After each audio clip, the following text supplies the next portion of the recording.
ગાંધીનગરમાં મુખ્યમંત્રી ભૂપેન્દ્ર પટેલ અને નાયબ મુખ્યમંત્રી હર્ષ સંઘવીના હસ્તે તમામ 182 વિધાનસભા મત વિસ્તારો માટે નવી 182 બસોનું લોકાર્પણ કરાયું।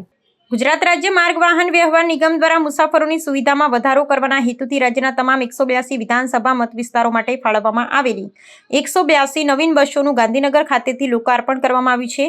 રાજ્યના મુખ્યમંત્રી ભૂપેન્દ્ર પટેલ અને નાયબ મુખ્યમંત્રી હર્ષ સંઘવીના હસ્તે લીલી ઝંડી દર્શાવી આ નવીન બસોને પ્રજાની સેવામાં સત્તાવાર રીતે કાર્યરત કરવામાં આવી હતી। આ ગૌરવશાળી સમારોહમાં વાહન વ્યવહાર રાજ્યમંત્રી પ્રવીણભાઈ માળી સહિત રાજ્ય મંત્રીમંડળના અન્ય સભ્યો, ધારાસભ્યો અને પદાધિકારીઓ વિશેષ ઉપસ્થિત રહ્યા હતા।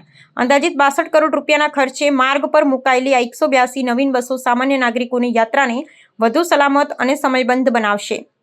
આ કાર્યક્રમ દરમિયાન મુખ્યમંત્રી અને નાયબ મુખ્યમંત્રી દ્વારા બસના ચાલકોને પ્રતિકાત્મક રૂપે ચાવીઓ અર્પણ કરવામાં આવી હતી।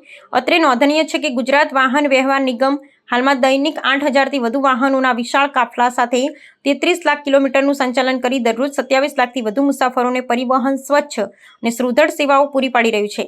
તેમજ ધાર્મિક મેળાઓ અને તહેવારોના સમયે નાગરિકોની સુગમતા માટે વિશેષ પરિવહન વ્યવસ્થા પણ ઉપલબ્ધ કરવામાં આવે છે। રાજ્ય સરકાર દ્વારા નિગમોને માળખાગત સુવિધા ઊભી કરવા માટે દર વર્ષે માતબર આર્થિક સહાય પૂરી પાડવામાં આવે છે, જેના ભાગરૂપે વર્ષ 2024-25માં વિવિધ શ્રેણીના કુલ 1963 નવા વાહનોને પ્રજાલક્ષી સેવામાં મૂકવામાં આવ્યા છે। આગામી સમયમાં જાહેર ખાનગી ભાગીદારીના ધોરણે 200 અત્યાધુનિક વાતાનુકૂલિત બસો શરૂ કરવાનું સઘન આયોજન પણ હાથ ધરવામાં આવ્યું છે। આ લોકાર્પણ પ્રસંગે વાહન વ્યવહાર વિભાગના અગ્ર સચિવ, વાહન વ્યવહાર કમિશનર અને નિગમના ઉચ્ચ અધિકારીઓ હાજર રહ્યા હતા અને રાજ્યની જાહેર પરિવહન સેવાઓને વધુ આધુનિક બનાવવાની સરકારની પ્રતિબદ્ધતાને દોહરાવી હતી।